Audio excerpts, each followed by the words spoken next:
Welcome back, everybody, to the Trade Waiters podcast, the comic book club, where we read a different trade paperback every single week.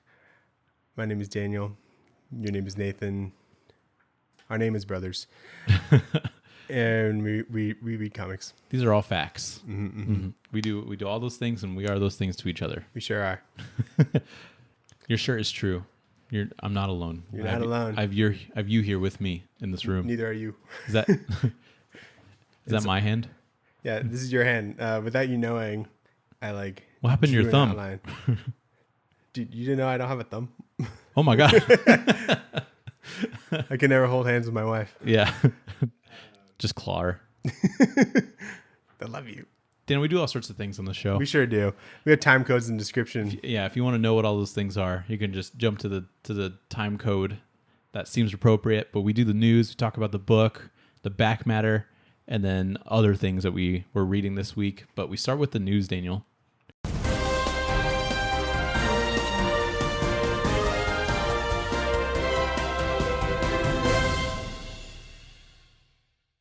Kind of a slow week. An odd week for news for sure. Yeah.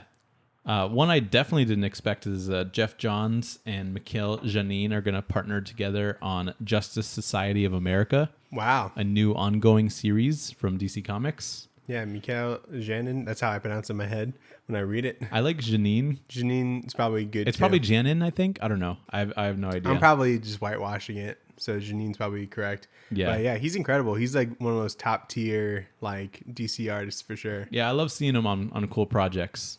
Mostly Batman, I think, but he did Superman and the Authority most recently. That's right. Okay. Yeah, so he's kind of messing around there, but yeah, that'll feature the JSA people like Green Lantern, Adam Scott, or the old Flash, which is what's his name? Jay Garrick, Hawkman, and other people. Huntress looks like it'll be on there as well. So my coworker was showing me his like Lego collection and all the figures that he has.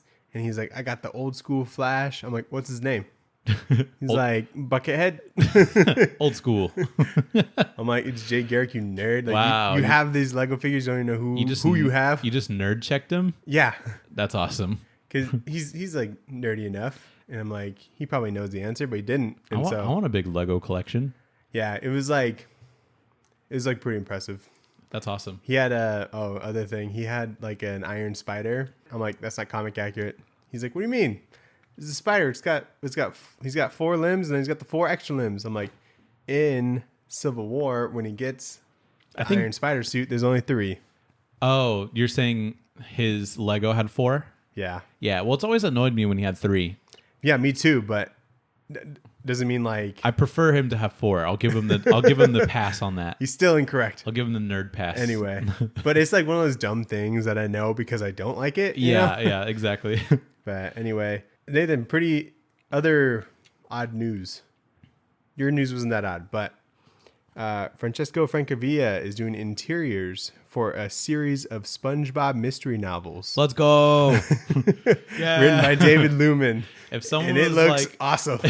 I need to see pictures, but you haven't seen them? No, I haven't. I had no idea about this. But if someone was like, I need a comic book artist to do SpongeBob, I don't think I would have thought of Francesco Francavilla at first. Absolutely not.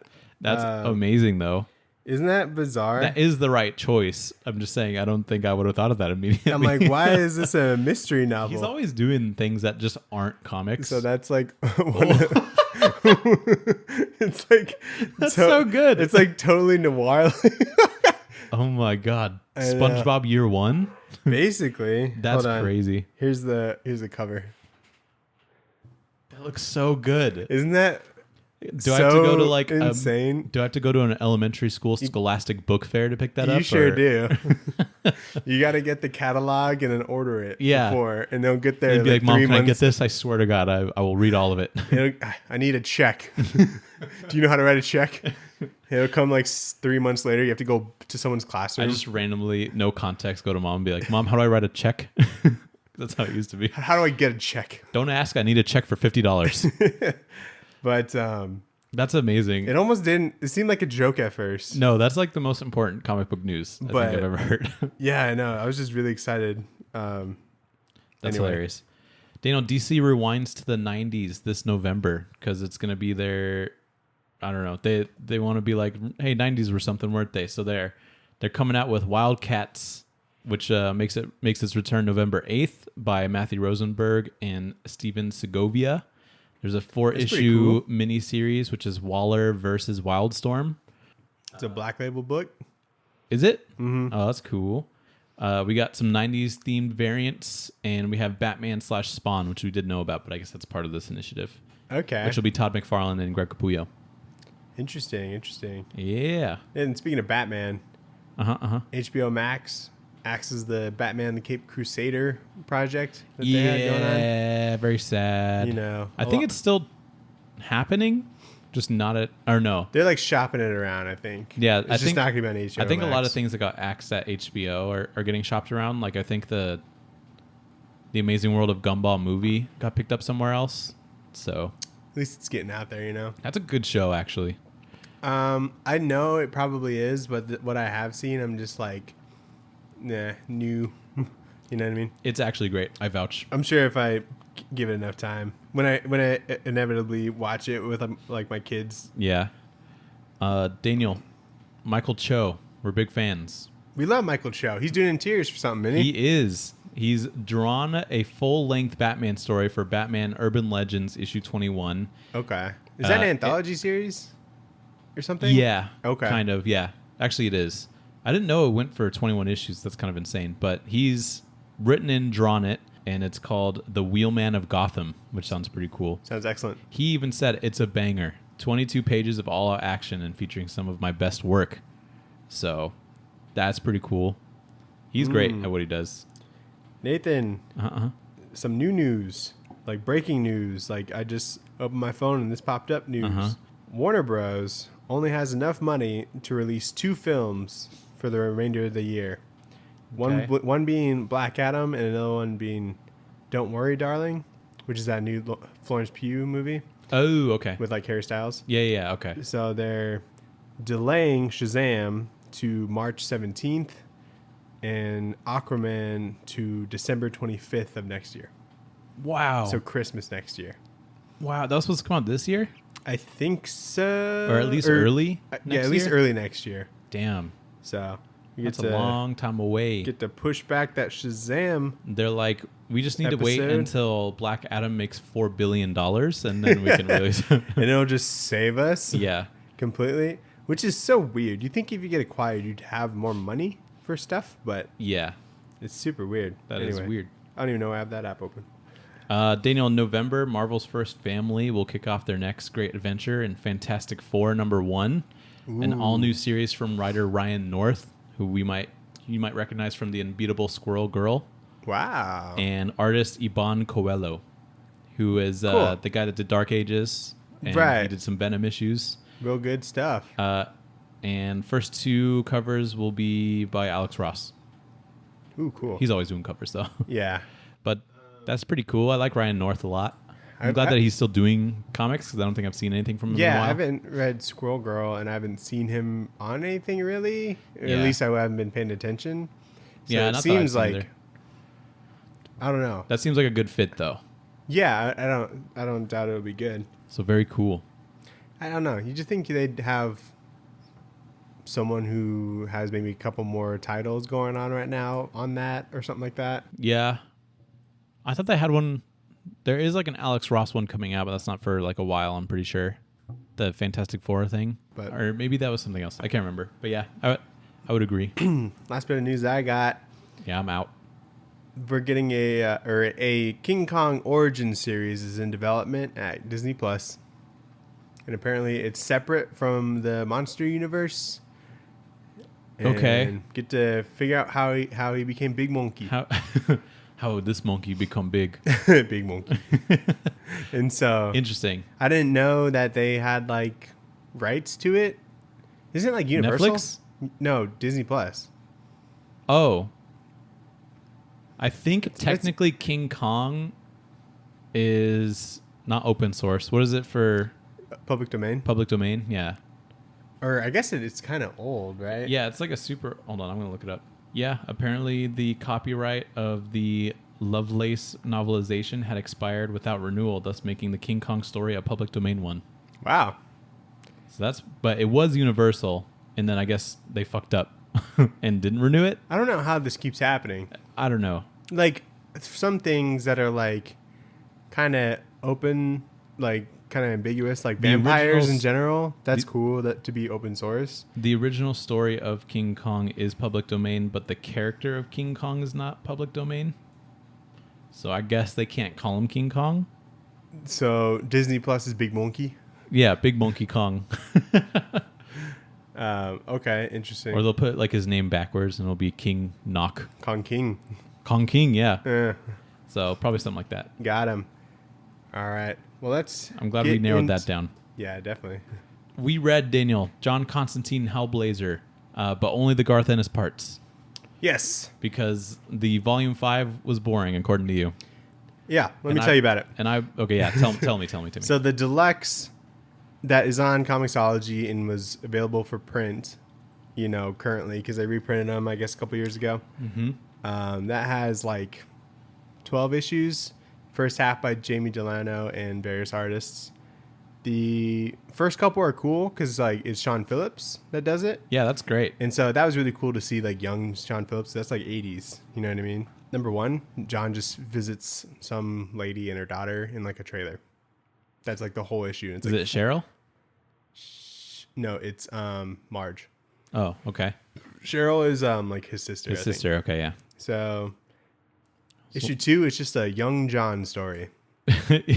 Issue 3, these are all like 40 pages, and so it's like a nightmare reading. So much dialogue too with John Constantine. Typically, it was such detailed context. It was ridiculous. Like it was basically like reading a novel that had like pictures of just John Constantine walking around. Yeah. The third one was kind of cool because he has like this out of body experience, and he like learns how he dies. He's like 80 or something. He's in this like world that's like flooded. It's like that Hugh Jackman movie Reminiscence or whatever. Yeah.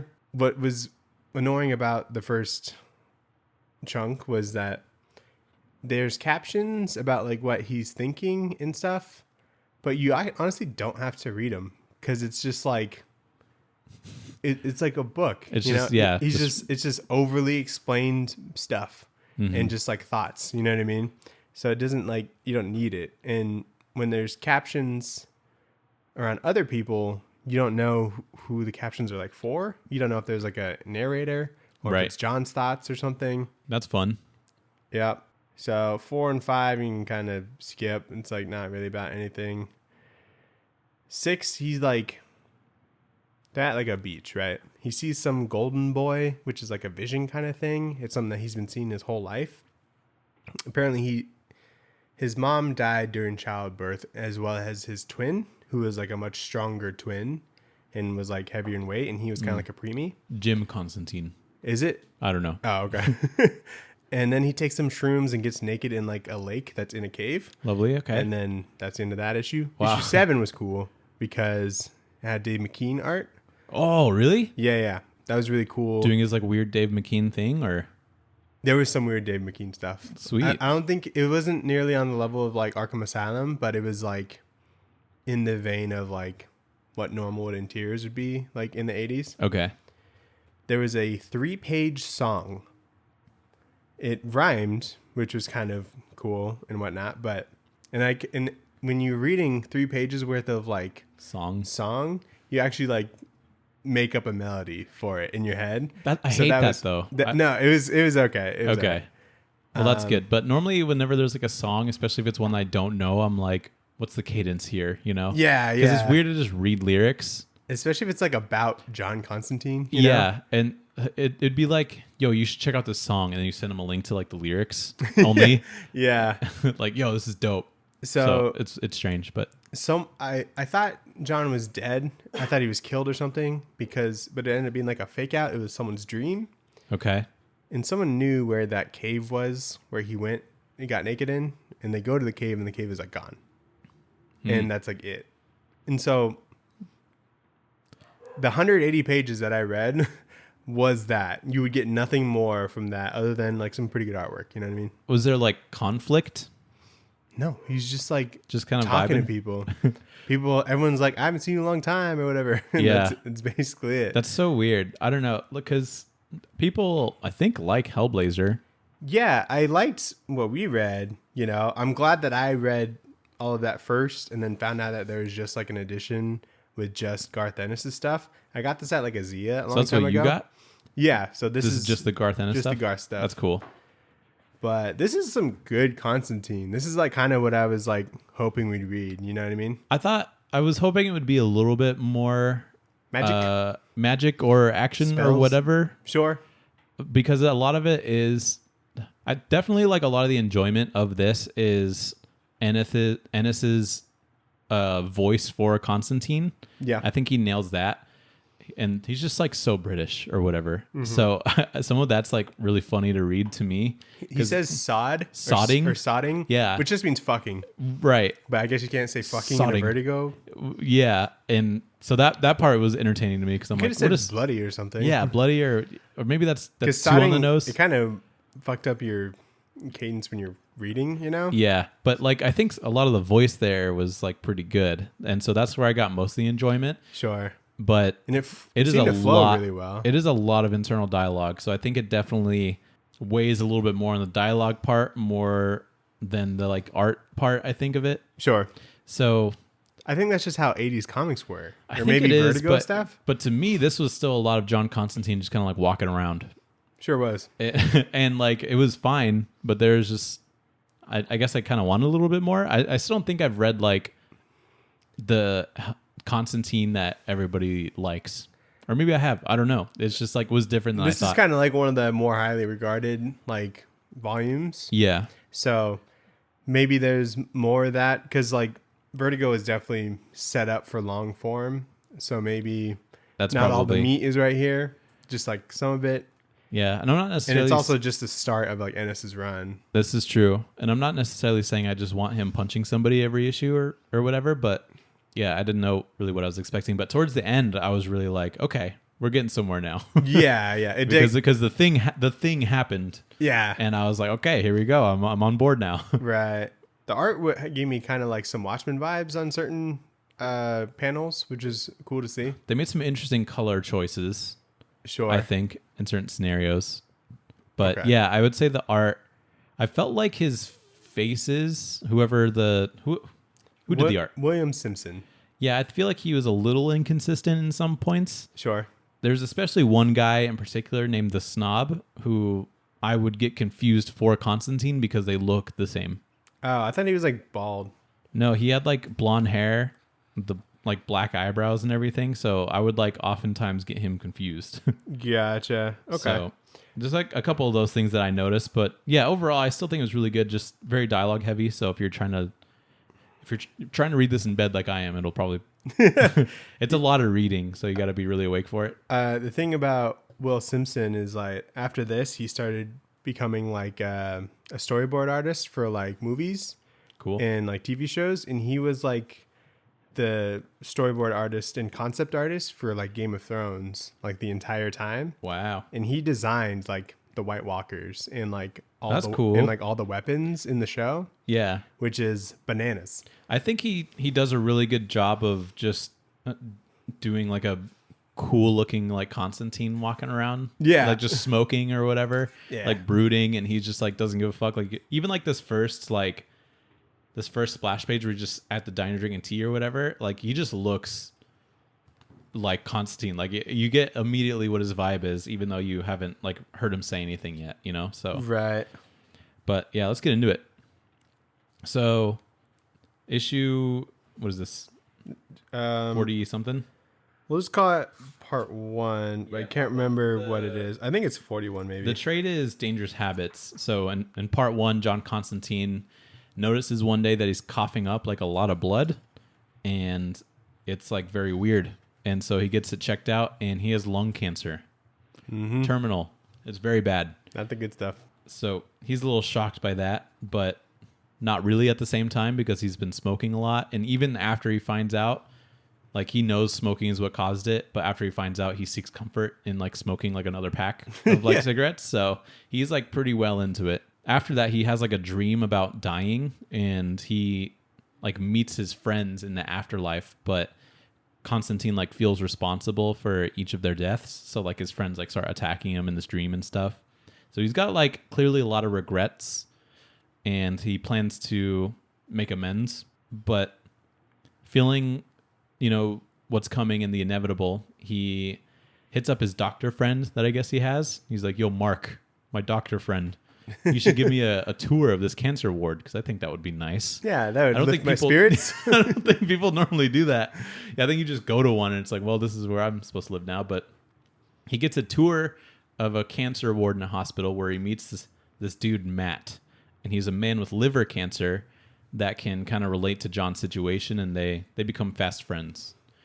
But what I think is kind of nice, well, one, the coloring I mentioned, because anything inside of this cancer ward, just all color gets sucked out, which I know is like on purpose, but it's like a lot of color gets sucked out. Yeah, it's very like sepia tone blank. Almost. Yeah. Not even that, but like there's no hues. All hues they put on the slider and then it goes to 0, Mm-hmm. So it's very dark and depressing. So it really does well to create the context. But he tells his friend like that's giving him the tour that he's there for like his aunt or whatever, and then he meets Matt and he's like, "I'm actually here for myself, like I have cancer." Yeah. And I think that like I believe that he would just like he needs to like tell somebody, and Yeah. so he's thinking like, I'll just tell this nobody I probably won't see again, and then they become friends. So I think that's kind of nice. Yeah, there's a bit where his doctor calls him. He's like, "There's something weird with your blood. I've like never seen this before," and I guess he's got like demon blood or something in him. I don't know what all that's about. I had no idea what that was all about either. But I think he got like mad because his doctor started to figure out what it was and try and like weaponize it or something somehow, or sell it. And so, yeah, he got mad, and then he kind of like tells himself, "I'm going to go to any lengths to try and get out of dying, like no matter what it takes." He's going to try and cash out some favors, things like that. Yeah, but he goes to like make amends, basically like this whole trade. But that's basically like issue 1. He finds out he has cancer, and he needs to like tell people, or at least say sorry to some people, or say goodbye to some people and stuff like that. So it's kind of like the premise. This guy that his whole life has been messing with magic and demons and stuff has to succumb to like lung cancer. Mm-hmm. He's been smoking a lot. So in the second part, he goes to visit his friend Brendan in Ireland, who's like a heavy drinker, and he's got like this huge collection of wine. And Brendan shows Constantine like a secret path in his house that leads to like this hidden spring that's filled with holy water, which Brendan can manipulate using magic to create beer, which is sick. So sick. He's like the frat bro Jesus. Because he makes like a stout too, which is interesting. Yeah, because like Ireland, that's where like Guinness is. Oh, okay, that makes more like sense. that. Yeah, I didn't piece that together, but I was like, a stout specifically. That's interesting. Yeah, But it's like the best stout apparently. 'Cause Yeah. it's brewed from holy water. yeah. I guess he lights some candles on like a pentagram or whatever, and Yeah. then that turns the holy water into beer. He's like an amateur magician guy. Yeah. From what I could tell, because when Constantine sees it, he's like, "What the hell are you up to?" And he was like, "It's just like a little spell that I was doing," Yeah. which is a sick spell. I don't know how spells become a thing. Like, I don't know if someone makes a spell and like, Yeah. I don't know, but whoever made this spell, good on them. Good dude. Yeah. If I ever got into magic, this would be one of the first things I want Yeah. to learn for sure. So after they get super drunk, Constantine admits that he came to Brendan to get help finding a cure for his cancer, which makes Brendan laugh like a bunch hysterically, because he had hoped that Constantine could help fix his liver disease. So they're both kind of here hoping that they could help each other, but they're both just as helpless as one another. But I don't know what Constantine was thinking that Brendan could do, because he's not really like a magician guy. Like, I don't know what he was thinking or expecting. I mean, it's just another magic guy. Maybe he knew something that he didn't, or something like Do that. you have any cancer curing magic? I don't think John Constantine's like an expert in magic necessarily. He Yeah. seems to know what he needs to know, kind of thing. Yeah, I guess if it was like also his friend, he would want to like say goodbye to him anyway. So maybe it's just like Yeah. do you happen to have any cancer curing abilities? While I'm here. Yeah. Two birds, you know? Yeah. So Brendan's condition is so bad that he like dies that night, which kind of sucks. And then Lucifer appears to claim his soul, and Constantine kind of coerces Lucifer to have a drink of the beer, and then he undoes the magic, turning the beer back into holy water within Lucifer, causing Lucifer to like melt or whatever is happening here. He starts like exploding almost. Yeah. And then Constantine like whacks him with like a wine bottle, which is a little much. Yeah, why not?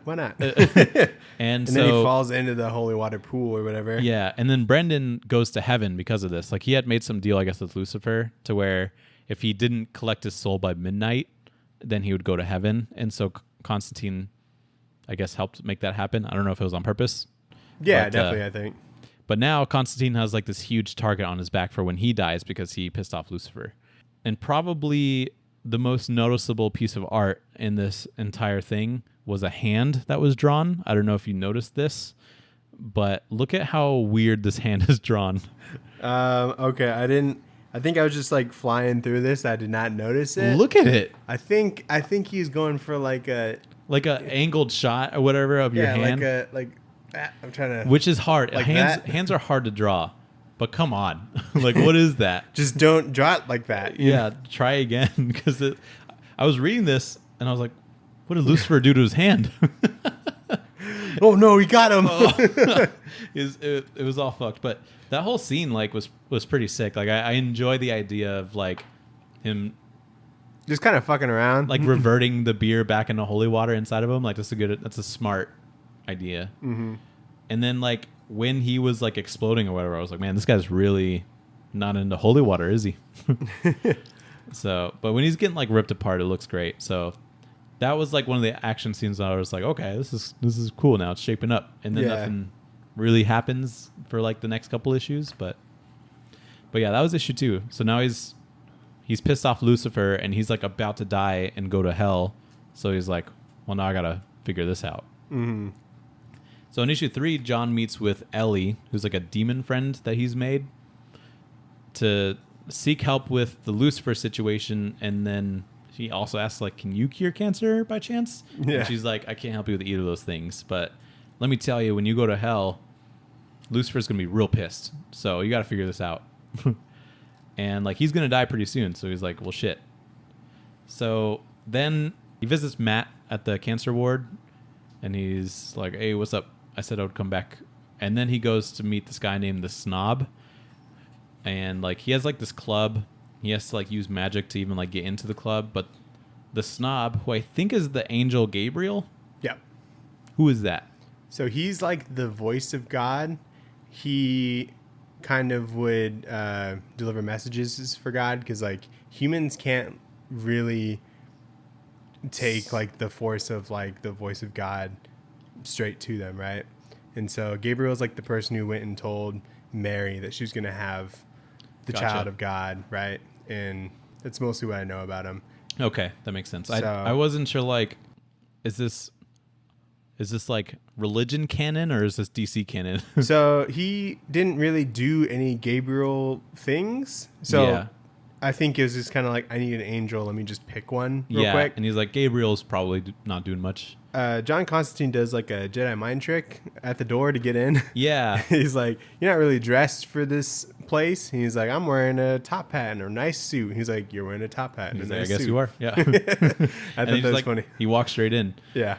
But Gabriel doesn't help him because he's like, you've been smoking since you were 17. So the lung cancer shouldn't be a shock to you. But he also just thinks that Constantine kind of sucks. So he doesn't want to help him anyway. Yeah. Which I think is funny.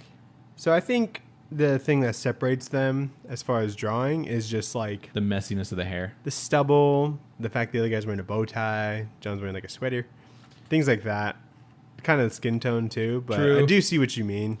Yeah, like there's a part where they were kind of going almost back and forth. And yeah, you can tell for the most part, but some of the close-ups on the faces, I was like, okay, this is the other guy. But they do look pretty similar because they're both like, I don't know, fit men that have blonde hair, black eyebrows. Like in this one, it takes me a little bit to figure out like what's going on. Sure. So, Oh, in Good Omens, John Hamm plays Gabriel. really? Mm-hmm. That's cool. They got a lot of famous people in that show. A lot of heavy hitters. You should Yeah. watch it. It's good. Yeah, you told me. Another Neil Gaiman property. That's true. Like the Sandman. Yeah. But I think it's better than Sandman, to be honest. Really? Yeah. Okay. It's like a lot more fun, and like more stuff happens. You know what I mean? Cool.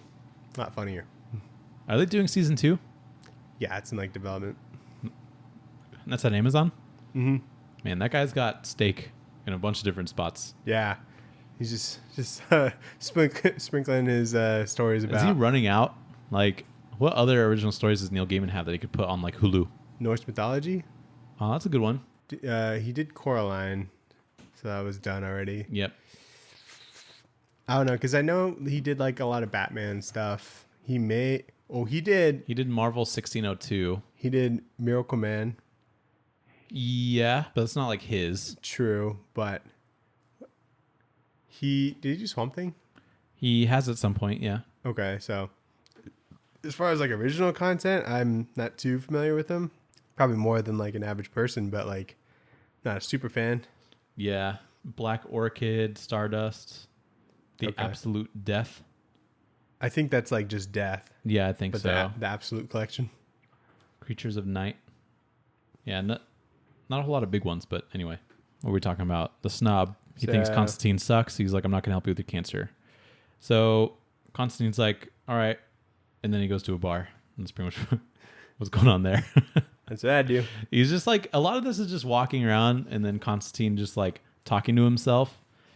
So I think like that's where most of the fun of this comes from, just because he is probably like one of the more like recognizable like voices to really like nail down, I think. Sure. When he's just like talking about himself, or he's like, I remember that time where, I was doing this demon or whatever, and you're like getting more context about him. Let me tell you, after reading those first issues, this is like lovely.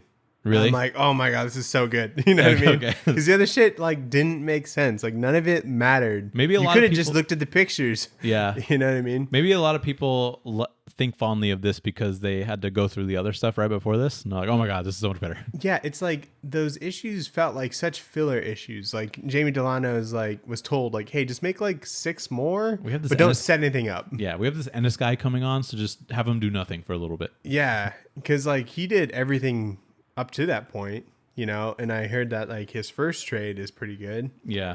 because there's like a Swamp Thing appearance and things like that, So maybe that's a little bit more magical. In this? No, in like in this run, like the first trade Oh, gotcha. that Jamie Delano does. Gotcha. So Jamie Delano did it up until Ennis came in? Okay, gotcha. Yeah, I'd be interested to check that out. I want to know what what's the best Hellblazer trade or Constantine trade? Is it like newer stuff? I doubt it. I guess I'm just not a big demon guy. I love demons and angels and shit. Yeah. Like any kind of like Christian theology, I think is awesome. I like Constantine's like attitude, and I think he looks like a bad boy, So I think he that's needs some kinda cool. Justice League Dark or something Maybe. because that's like probably a little more going on. Because I want this book Batman too. That's what I want. You want Batman fighting demons? Yeah, I have the mind of a 6-year-old, I think. Ah. So Okay, so I don't know. Or I think also part of it was Maybe, I was like, reading a newer lot of Hellblazer, this. I was reading a lot of this at night, okay, and so even when I was just like sitting up on the couch, like just reading, always like puts me to sleep. I was reading this like in the middle of the day, like Yeah. waiting for flights and shit. I was like trying to read this like last night, and I was falling asleep, so I made coffee like at 10:30 at night, wow. and I was like, okay, I need to get through this. Okay, so Anyway, issue or 4? part 4. Part 4. Constantine goes to Liverpool to say goodbye to his sister and his niece, but he doesn't really go into any detail about why he's saying goodbye. He's just saying goodbye, and then Cheryl's like, "Yeah, He's I like kind the of shit. know why." He's like the shit that I got myself into. Is Yeah. like now coming to a close, basically. I don't know why he couldn't just say like, "I have cancer." Because that like makes family freak out. You know what I mean? Yeah, but he's also saying like I'm gonna die, and this is the last time you're ever gonna see me. So Then it's they'll be like, why don't you do chemo or something? Or yeah, that's true. why are you walking around? I guess like they probably would look at him differently, but he already looks pretty thin now. I think that is something that this Simpson. artist, Will Simpson, does really well. It's like the transition from like healthy or whatever Constantine to like he's fucking sick. You know, he's very fragile looking. I think he nails that. Definitely. But he also runs into this dude named Chaz, who's like Old friend, I guess. old friend. Constantine knows him. He gave him some bad advice one time that like really affected him like fiscally. Mm-hmm. And so they argue for like a little bit about that, and then John leaves and like says goodbye to him, but he leaves Chaz like a letter with an apology, an explanation, and some money. So that's like kind of nice. That should like make up for like what he lost, I guess. Yeah, it should. And Like I kept thinking like all these like kind of stories of like the person that's just always on the move, blah blah blah. Where did they get all this cash from? yeah. Also, like, how does it keep running into these people randomly? Because like in Supernatural, they just do like credit card fraud. I'm like, for 15 years, you do credit card fraud or whatever to like What is that? to get money to like because they drive all across the country. So they steal people's credit cards? I guess. Oh my God, that's awful.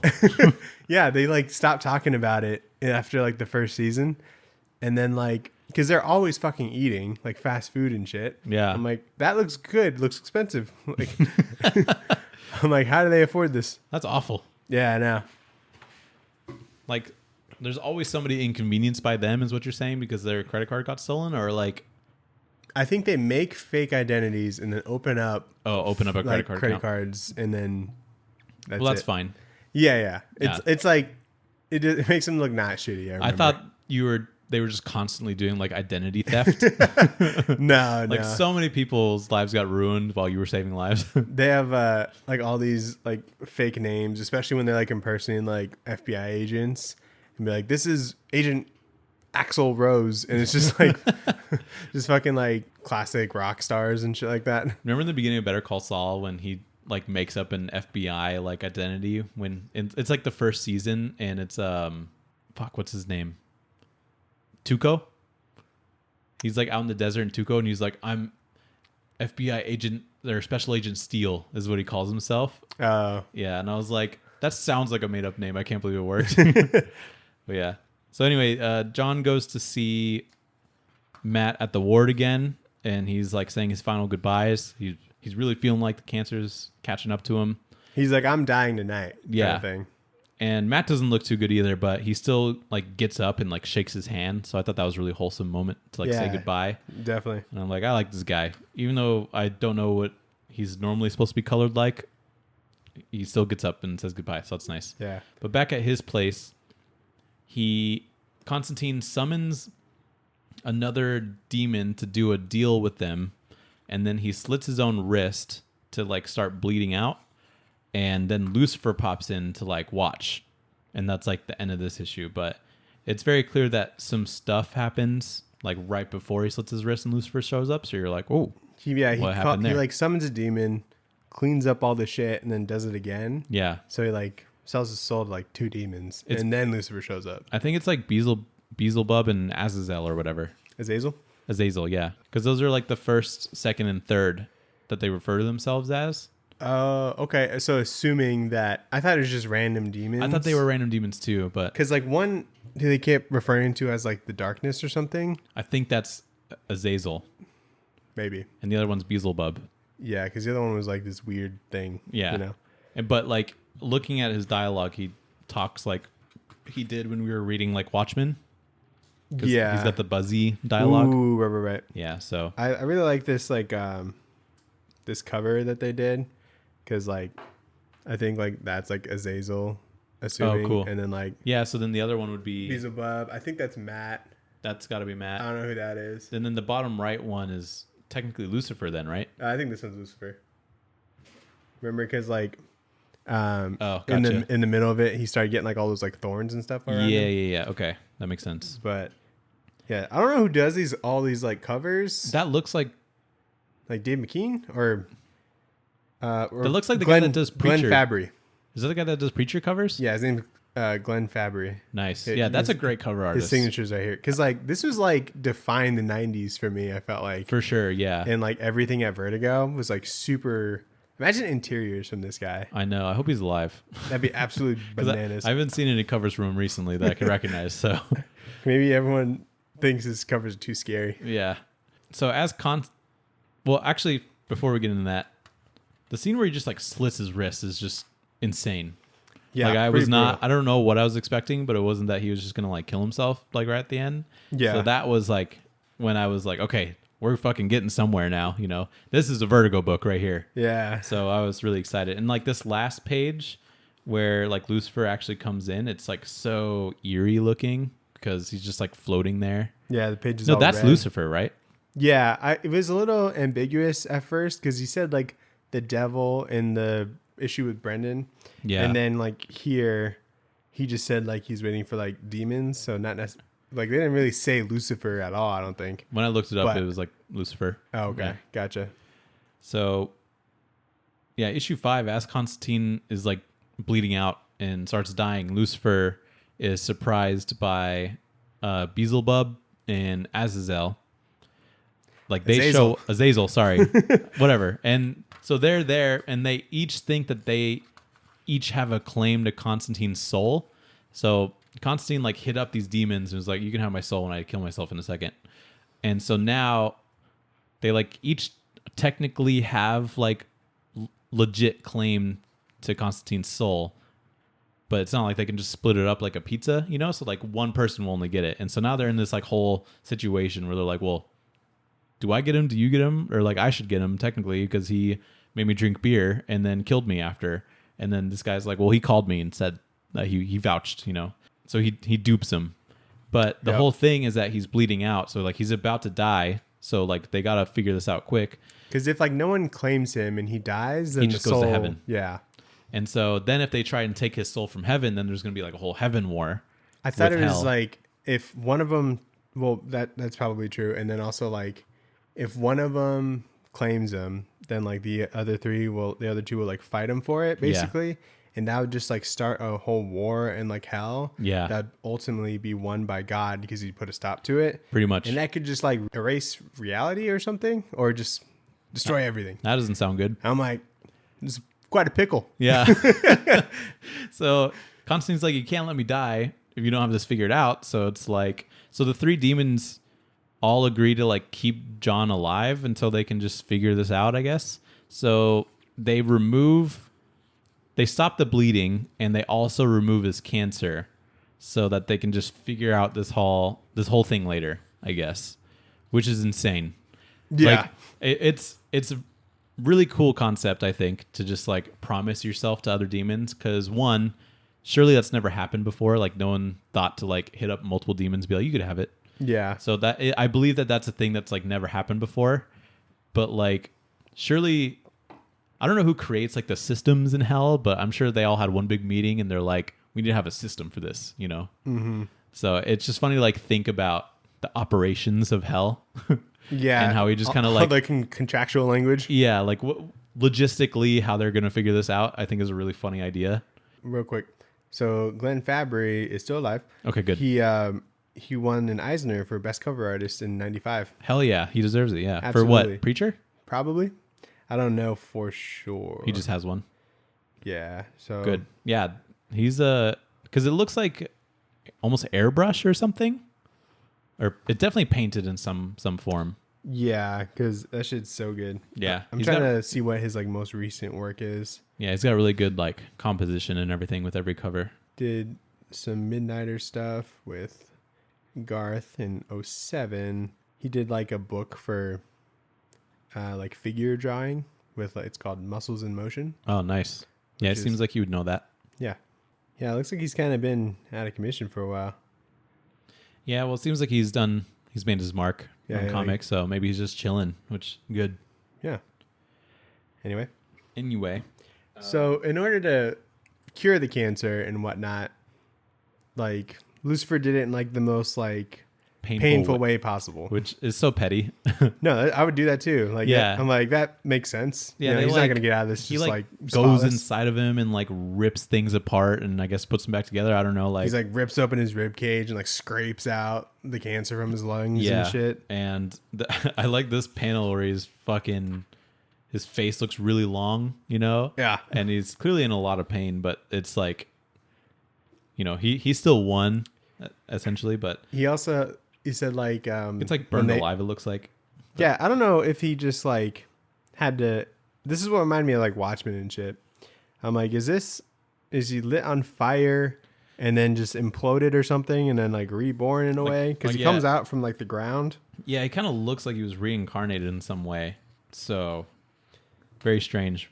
But like, this is the cool stuff, though. I'm like, I don't know what's happening, but Yeah. it doesn't look nice, you know? Yeah. Doesn't look like rainbows and butterflies to me. So, yeah, so that's the interesting stuff. He just puts the same coat back on because when he's reincarnated, he's like naked, and he's like, "Oh, thanks for saving this for me." Yeah. And then he just gives him all the finger and leaves. So Yeah. that's the good shit. Set up yours to the devil. Are you shitting me? Yeah, that's amazing. That's insane. He's got such a long middle finger too. Yeah. That like middle section, super long. Yeah. So that leads us into like the last issue where he celebrates getting out of the situation by getting really drunk for like 3 weeks or whatever, Yeah. or a couple days, something like that. But he realizes that the demons are just going to be waiting for him to die. And so he's like, well, I guess that kind of sucks. And so he goes on like a walk and he bumps into Brendan's old wife, Kit. And so they catch up over some coffee.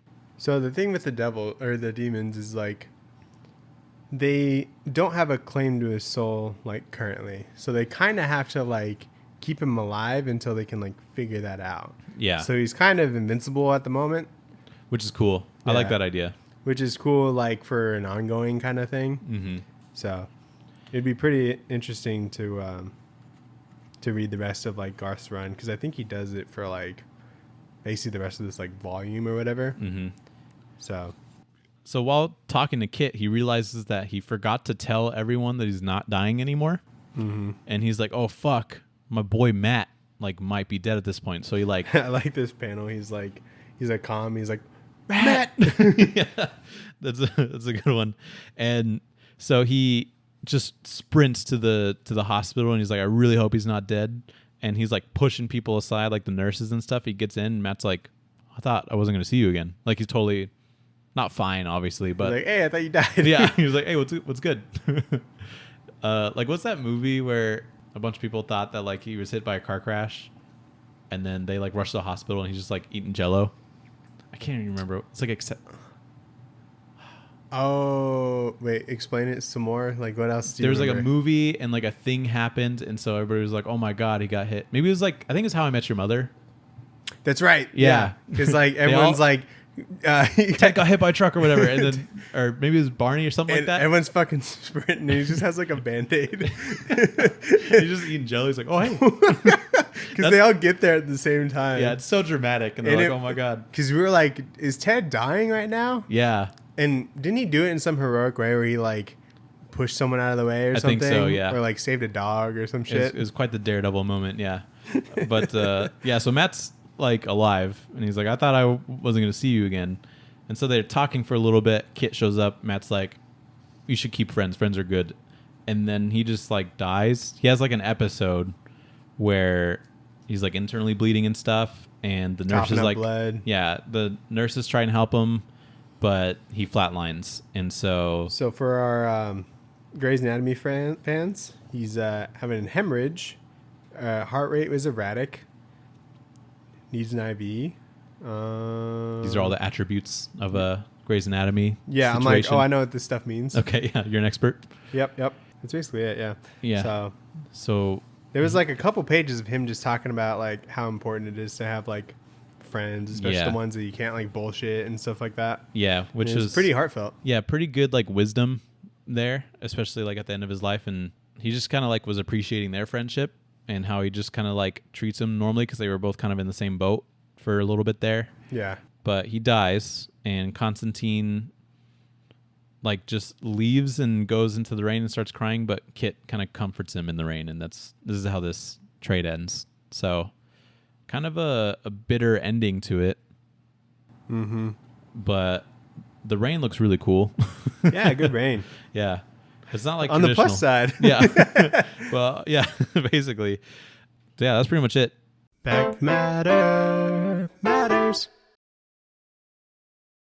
There's no back matter. I know, Which dude. sucks. Why does this keep happening? This keeps happening. No back matter Especially segment. in like the deluxe. Yeah. That you're reading on Comixology. It's just like, they're just like nothing. Give me something from Will Simpson or whatever his name was. Just like take the pictures, right? The panels. You can take all the color out. Be like, oh, look, pencils. Yeah, put 10 more pages. You can even charge more probably. It's or just like without any pictures, just put Garth's script, you know? Yeah, someone just type it up real quick. Just something. Even the Jamie Delano stuff.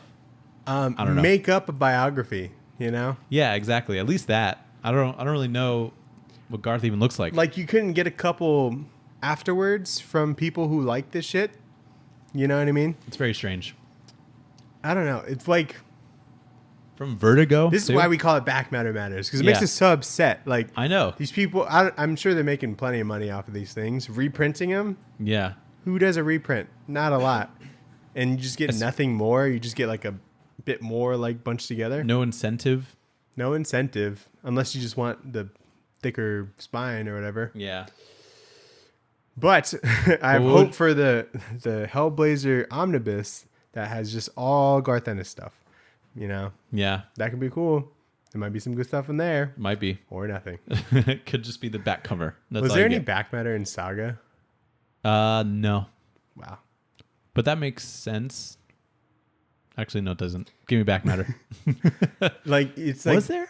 I don't think so. remember. I can go look, but I don't remember there being anything. Do you have the big fucking thing? You do have the big fucking thing. Yeah, that's how I read it. That's crazy. Yeah. What would you rate this book? You know, I had a really good time with it. I was really looking forward to the whole thing. I'd give it a real, like a very extra, like love it, you know, like with strawberries for like strawberry ice cream and lots of strawberry drizzle and stuff like that. Some cherries for all the blood and hell and stuff like that. Yeah, like for when he slit his wrists. Nice. Yeah. Okay. That's what the drizzle's for. That's his blood. Lovely. Couple Twizzlers in there. But yeah, real red stuff. And, you know, just like a little pentagram made with icing on top. Lovely. Sounds like a nice ice cream. Yeah. This for me was just like I enjoyed it, but I kind of wanted more. So I'm gonna say it wasn't really, you know, in the spirit of John Constantine, it wasn't really like my cup of tea. Sure. So I would say it's like a small cup of tea for me. You know, I was thinking It's like something different, and like, you know, I I mean, Constantine, yeah, he did. I can like appreciate that it's different, you know, and like I didn't hate the cup of tea, yeah. but it's just like not my normal, you know, thing. So I think I would give it that, but I still think it was good. So I don't know, maybe a normal. I was thinking recently that like our tastes have kind of aligned a little bit more as like the podcast goes on, because we were just talking about the same stuff. Yeah. But I think this is one of the things that when we like kind of split on things that just have to do with like It has to Christian be theology and stuff like that. it has to be Demons. really good for me to like even give a shit about it, you know. So when 'Cause, when it revolves around like demons and like angels and all that stuff, and like You might not like Good Omens then, if I think about it. But, yeah, like I probably 'cause that's mostly what it is, but it is. That's not all it is, you know. But like what I do like about this, even though it is demons and angels and stuff, is like Constantine's a good character, you know. Yeah, So and it's fun to see him like do things the way that he does things. yeah. But if this was anybody else, I wouldn't give a fuck. It seems hard to go from like a bigger thing that John Constantine does than tricking the devil into saving his life. You know what I mean? Yeah, which That was seems cool. It seems pretty big. Yeah, It was cool. I did that was the part I enjoyed the best. It was like, okay, he's clever, you know. He better call Saul's his way out of this kind of deal. So I don't know. I think that there's better, and I'm definitely open to reading more Constantine. Because like if we were to do like Preacher, like that's probably a lot of the same stuff. You know what I mean? I think I would like Preacher though. I don't know if you like Preacher. Maybe honestly. not. After reading it, I'm like, because like Just because your first impression basically is like the show. Yeah. It's very different. You know what I mean? Yeah. But anyway. Yeah. Anyway, let's get into the poll list, Shove it in your box. Yep. The poll list, what did you shove in your box? What'd you get, Nathan? Daniel, I had a pretty solid week. There was a lot of unexpected things in there. Okay. Tales of the Human Target. I didn't know it was coming out today. What is that? It's a one-shot thing that has probably the dopest cover I've seen in my entire life. I assume you didn't go to the shop if you didn't see it. No. Look at that. Oh, yes, I have seen that cover, but I did not know that's what that was. It's fucking awesome. And so it's Tom King and Greg Smallwood, but there's also Kevin Maguire, Mikhail Janine, and Raphael Albuquerque, which are all like huge names. Yeah. So I'm like, I have to pick this up. I picked up Minor Threats by Patton Oswalt and Jordan Blum. Yeah. I just heard like that they were doing this, and I heard the concept. And I'm like, this seems like it'd be fun. But yeah, I wrote that down like, to get it. Yeah, the concept is just like minor villains and like why they do what they're doing. Like they basically just like they don't want world dominations, but they become villains because they feel like that's their only choice, really. Right. And some of them are like silly, and some of them have like what sounds like pretty good like motivation. So wanted to check that out. Then I picked up Public Domain, Batman Fortress, and Detective Comics. The second issue already came out. So right, okay. Of the new run, at least. So that's also Albuquerque. And then what else? Batman Fortress #4. Right. With Derek Robertson on it. I'm still picking that up. Cool. Did you read the first one? The Detective Comics? Yeah. Mm-hmm. Good. I thought it was good. Yeah. Like I just love seeing Albuquerque on Batman, to be honest. Okay. Like he just fucking kills it for sure. And I think that it was a good start to like what the run will be. Like it kept my interest because of like this weird guy. I don't know. It's hard to explain. Like briefly, just like how is he approaching this? Ramby. It's not traditional Batman. And it's okay. So no double page spread of him kicking somebody in a new gadget? It's not necessarily that. I'm not gonna read it. You can like spoil it.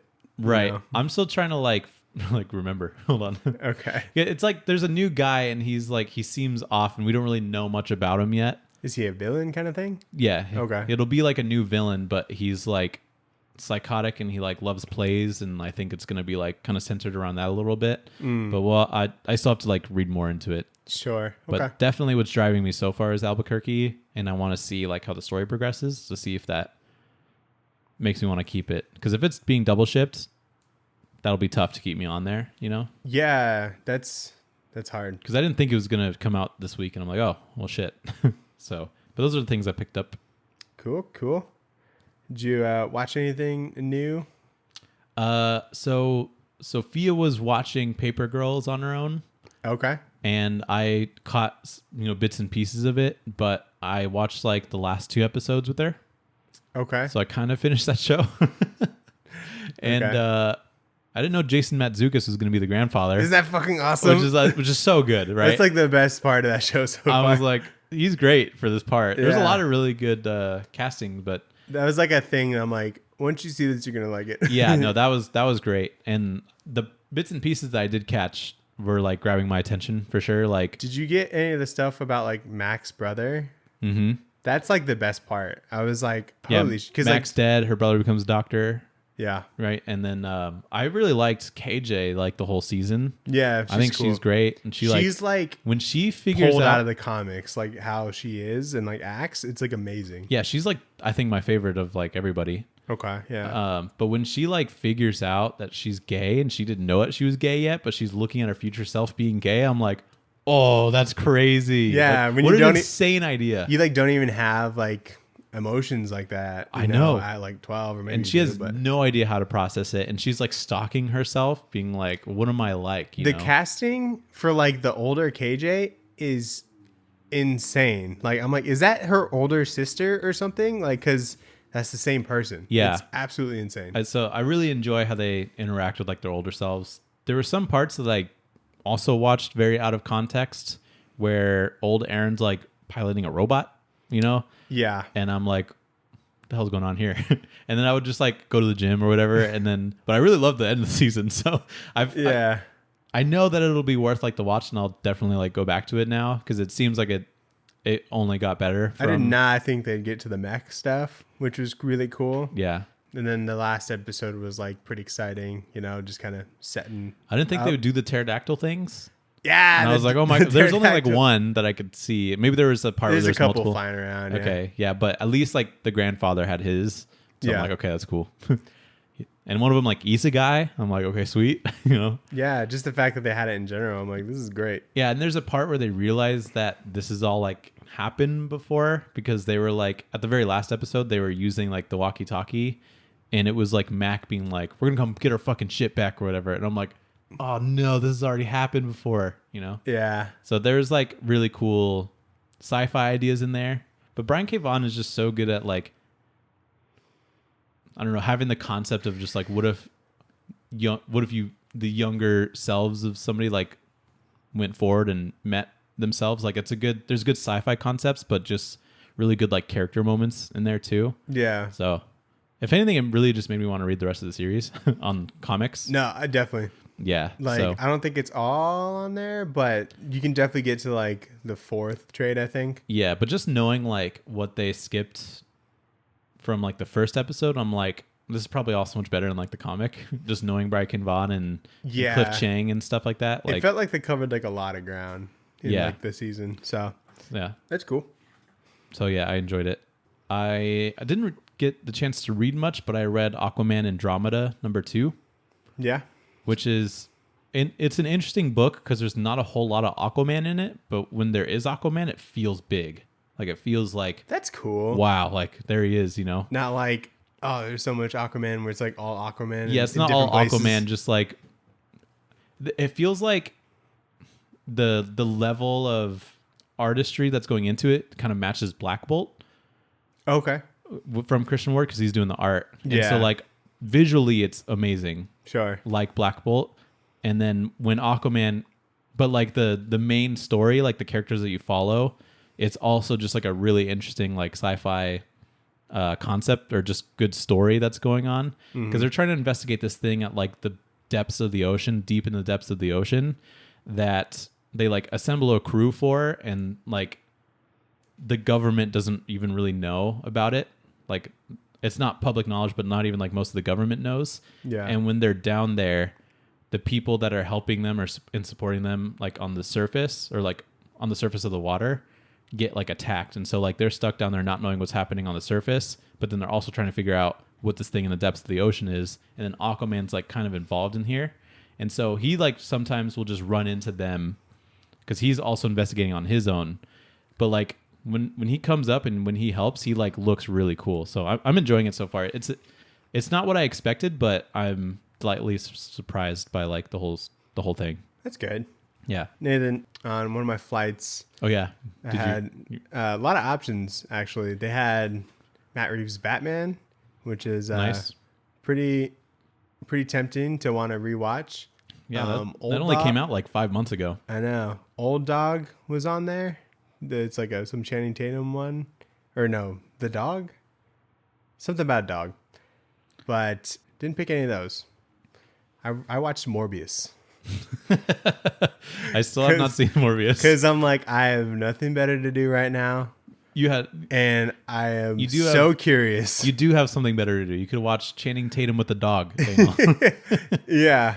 Okay. So it was Morbin time for you. It was Morbin time. Okay. It's honestly not that bad. It's just nothing though, I bet, right?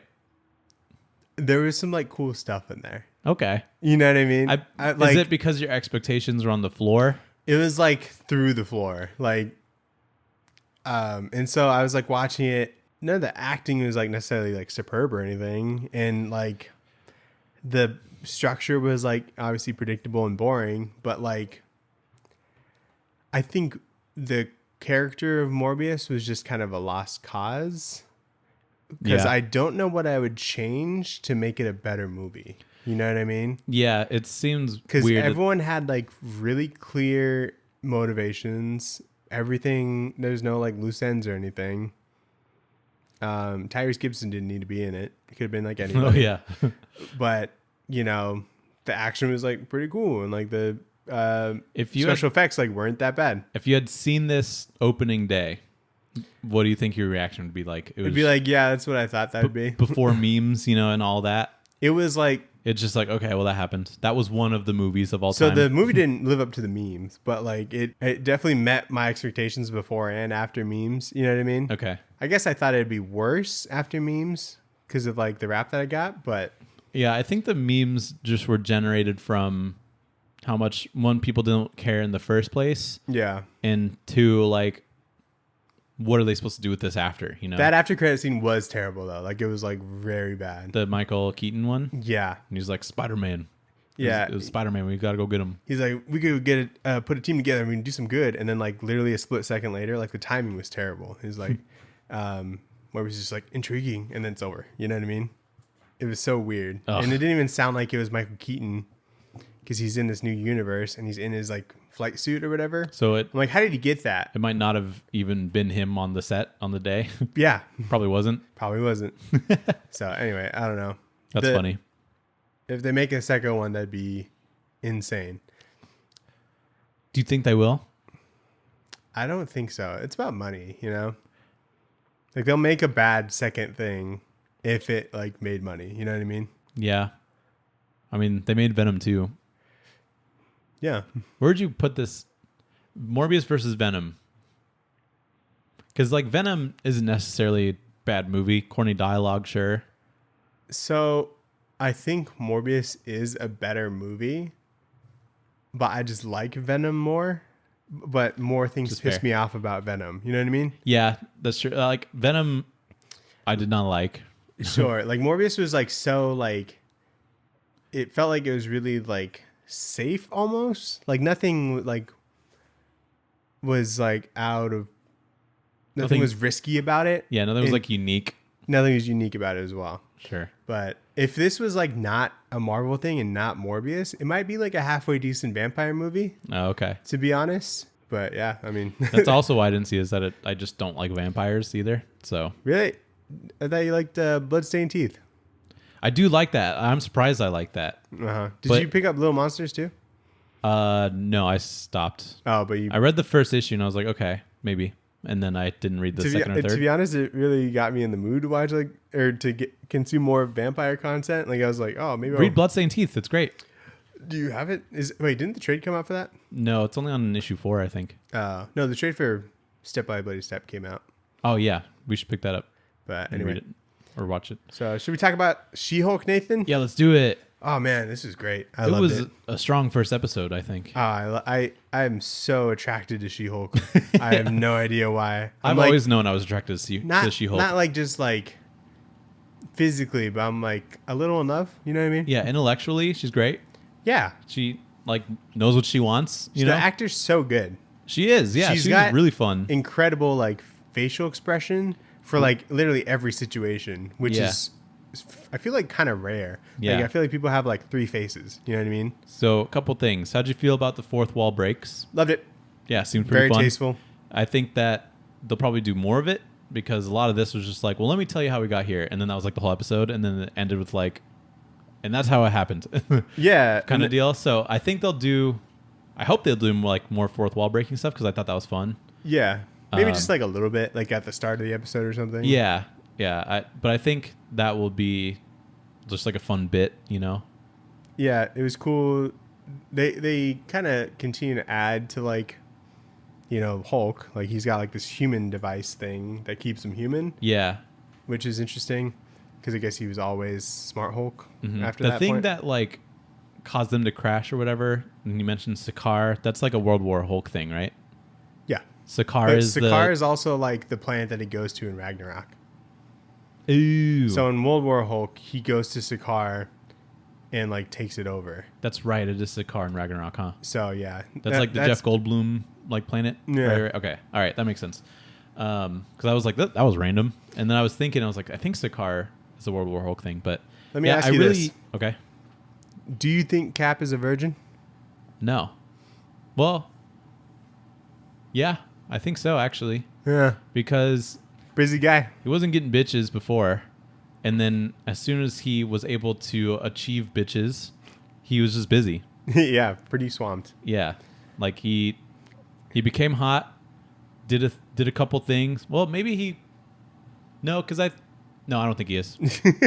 Because he becomes super ripped and then he's just doing like these military tours and he has like those cheerleaders and stuff. True. So like surely he bagged one of them, you know? Yeah.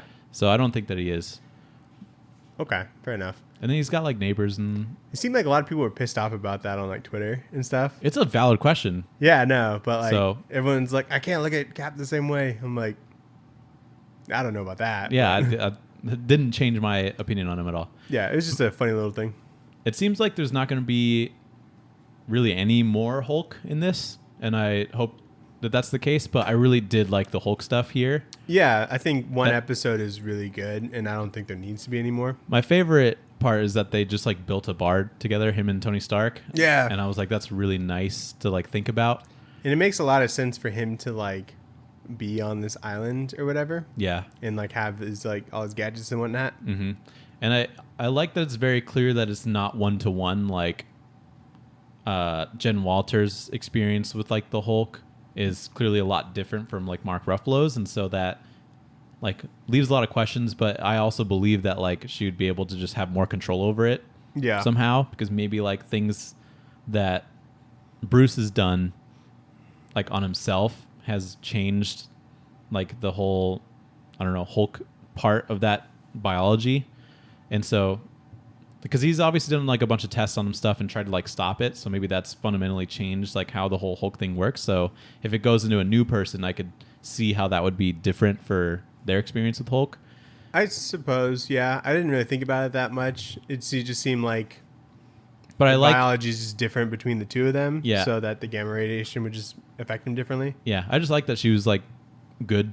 You know, she could like Oh, control yeah. it. She's like, I'm pretty, you know, I've had to control my rage as like a woman, you know? Yeah. And I'm like, yeah, you would naturally, I think. I like how when they were like testing, like trying to get her to Hulk out, like they bring up like Bing Bong from Inside Out, that was, oh, and dude, Hulk's like, no, not Bing Bong. that was a good joke. I was like, oh, That's not even they like got the- away with a lot because they're bought by Disney. Or Yeah. whatever. But that's such an interesting one to bring up when you're thinking of like sad Pixar things, you know? No, that's like the first thing I think of. I would think people would think of like The beginning of Up or beginning of something? Up, or like, yeah, something else like that. But anyway. So he like bled on her in like the car crash. Yeah, which went into Which- like an open wound for her. Yeah, I mean that's like an easy and quick way of doing it. Like I don't, rather than That's like enough. something reckless to where like she lost too much blood and he just had to do a blood transfusion. That's what I thought they were gonna do. Yeah, that's what you'd think. But and then we got like a Hulk fight between them, super satisfying. That was really cool. Yeah, They're all clapping and stuff. I love the Hulk clap, dude. Oh, it's the best. Oh, it's so good. And I just like them jumping around and stuff. I think it's really fun. It's the best. And And then like the montage of training where they're just like trying to one up each other basically. yeah, I like when he's balancing and doing like the yoga thing, and he's just like he just looks so beefy. Yeah, I'm like, that that's- shit's really hard. Have you It ever is tried really that? hard. Yeah, of course. Yeah, and I'm like, I could as do I was that. watching it, I had to try it. Yeah, but no, like it is really hard, but it's really funny watching like him do that because he's so muscular. Yeah. Like, it just doesn't really look natural. He's got like stubby looking legs or whatever. yeah, But yeah, I think all of it is really good. And then at the end in like the court scene, you know, she hasn't had to be Hulk in a while, and so she's in a situation where she needs to be Hulk. But I like that she like ripped up her whole like Jacket lowering and out, jacket and stuff. She had to like take off her shoes first, which I think was really funny. And It's odd that like her hair grows when she hulks out. I know it's not that big of a deal because like, I prefer but it. I did notice that because it was like messy when she went back and it's like curly and like shoulder height or whatever. Yeah, it's like when you get pregnant and sometimes your hair can like go from curly to straight or straight to curly. It's like a thing that happens Like after the pregnancy or during the pregnancy? during, and then it stays. Kind of. Really? Yeah. So you're saying like Sarah's hair could get straight and Yeah. then, like stay that way? Mm-hmm. That'd be cool. She looks nice with straight hair. Yeah. She So- does it for like weddings and stuff. Yeah. And then Titania looked interesting. Was that her? Yeah. Okay, I didn't really think about it. I'm like, maybe this is just some ambiguous villain that she has to fight. No, for it's this. like Titania. and that actor was in The Good Place, Okay. and she's a good actor. So it's cool seeing her. The part that I didn't like about this was like her little like flying kick. It looked like she was literally on like So a wire. bad looking, yeah. Like, I was like, what is happening? that was pretty corny, yeah. So much was going for this right now. And yeah, that knocked it back a point, but it was not a big deal. If they're just trying to get across that this super villain is lame, then they got it, you know? Yeah. But Probably my favorite scene is when she's getting stressed out about like kind of being the Hulk, and she's just like going crazy on some pancakes. Remember that? She gets like stressed out and she just like shoves more pancakes into her mouth. I didn't really like, notice. I only noticed because Sophia really likes pancakes, and I'm like, that's you, because we were watching it together. She's like, yeah, it is me. Yeah. But my hopes is that they go more into like superhero law, because I think that could be really interesting. Because like she was, as she explained the story, she's like, and that's what happened. And then she's like, lawyer show, you know? Yeah. And so I'm like, if this is a good lawyer show, I'm cool that'd with be that. fucking sick. Yeah. So I'm interested in see like where they even go with it. But I really enjoyed the first episode. Yeah. So that'll be cool. I'm really excited for it. Mm-hmm. I was excited leading up to it, and it's just kind of exceeded my expectations already. So Yeah. good stuff. Good stuff. Yup. What are we gonna read next week? What are we gonna read next week, Nathan? I have no idea. So we got Marvel week coming back around. Okay. Got nothing else coming up soon. So it's up to us what Marvel thing we want to do. Okay. Do you have any ideas? Of course. Let me see what I got. Oh, you know that dude who does like Samurai Jack? Jendi Tartakovsky? Yeah. Yeah. Did you know he did a comic? No. He did. You remember that comic called Cage? It was just like Cage with like an exclamation point. Is that Jendi? Yeah. Wow. I think he writes and draws it. That's crazy. I think that'd be a real random thing we could do. We should do Daredevil by Wade and Samney. Why? Because it would be fun. Or Okay, so Thanos Quest is one that I've been wanting to read. Okay, so I was in the last episode, and we were talking about how we should read stuff about people we just don't know anything about. Like characters? Yeah. Okay. So maybe something like that. I don't know anything about Squirrel Girl. Like we could always, I'd be down to do Squirrel Girl. Yeah. Yeah, is that in the lieu of Ryan North? Yeah, that's definitely. Yeah, because I haven't. Apparently, Steve Ditko is a part of it too. Just looking at the credits. That's bizarre. It's Erica Henderson. Sorry. That's Yeah, what I it was is. like, hold on a sec. I was like, that's definitely not right. But yeah, Squirrel Girl, 100%. I'd be down for that. Okay, cool. Is it this one? Yeah. Okay, cool. Unbeatable Squirrel Girl. Sounds good. Maybe Ditko did like a cover or something. Yeah, I don't know why he's listed there. But yeah, I'm totally down for that. Especially after this demon shit that we've been reading lately. We need a chaser book. Yeah, we need a chaser. Hurry. Just like Groot after we read Sandman. Yeah. A lot of Vertigo, and then just like Stupid Marvel comic. real nice Marvel thing. Yeah, That's just like been our formula lately. I like that. And then some random Eisner winner. some image book that's like a commentary on society. It's commentary on society, dark and brooding book, Groot or Squirrel Girl. But yeah, this has always been something that I've had on my radar and I just never read. So Really? yeah, Oh, I thought you said you did read it. I've like read a random issue of it, but like I haven't read like this before. I think I remember picking up an annual because somebody like Rob Guillory or something was in it. I can't remember, but like I remember enjoying it, and I know that it's good. So Sweet. that'll be what we do. It will. So thanks everyone for listening. If you want to give us some dumb comic book suggestions for our chasers, you can email us at tradewaiterspod@gmail.com. Or some brooding ones that you think are sad and depressing. Yeah, sad, depressing ones, maybe that don't have demons, but are I'll still take sad and demons. depressing. Maybe if there's a good demon one, fine. Yeah. What's your best demon comic? Yeah, give me a demon comic that's supposed to be good. We already read Lucifer, so Shit. skip that one. Another shit one, right? That was like, that's what I'm saying. It was like a new like Lucifer thing, and there's also new like Sandman stuff. Yeah. So it's like We're kind of just shooting in the dark there. I think when it comes to like Vertigo stuff, we gotta stay in the 80s, 90s. Yeah.